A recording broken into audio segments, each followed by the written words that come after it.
বৃষ্টির দিনে বাড়িতে অতিথি এসে পড়েছে, বাইরে যেতে পারছেন না। আমি আছি তো মুশকিল আসান, আপনাদের বন্ধু অর্পিতা। হ্যালো, আমি অর্পিতা। আমার নতুন একটি ব্লগে আপনাদের সকলকে স্বাগত। আজকে দারুণ বৃষ্টি হয়েছে। তোমাদের ওদিকে কাদের কাদের বৃষ্টি হলো, একটু শান্তির নিঃশ্বাস পেলে কি? যাই হোক, দুপুরে সব খাওয়া দাওয়া মিটে গেছে। এখন বিকেল 5টা মতো বাজে।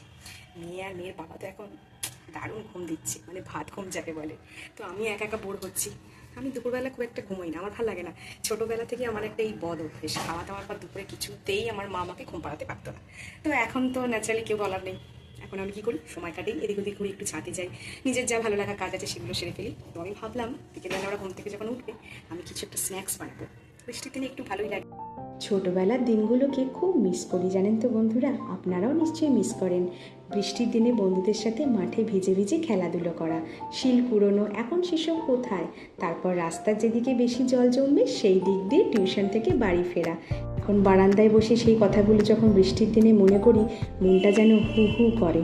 আমি যেদিন এটি বানাচ্ছিলাম সেদিনকে আমার মা আমার কাছে ছিলেন, তাই মা বলল আমিও একটু শিখে নিই তোর থেকে, বাড়ি গিয়ে আমিও বানিয়ে খেতে পারবো। তাই আমার সাথে হাতে হাত লাগিয়ে বানাতে সাহায্য করছিলেন। দেখুন, আপনাদের সাথে গল্প করতে করতে অনেকটা কাজই এগিয়ে গেল। এবার একটা কর্নফ্লাওয়ারের ব্যাটারে ডুবিয়ে ব্রেড ক্রামসের কোটিং করে নিয়ে কম আঁচে ফ্রাই করে নিতে হবে।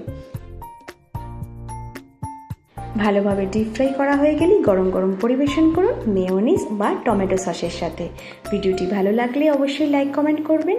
ভালোবেসে পাশে থাকার জন্য আপনাদের সকলকে জানাই অসংখ্য অসংখ্য ধন্যবাদ।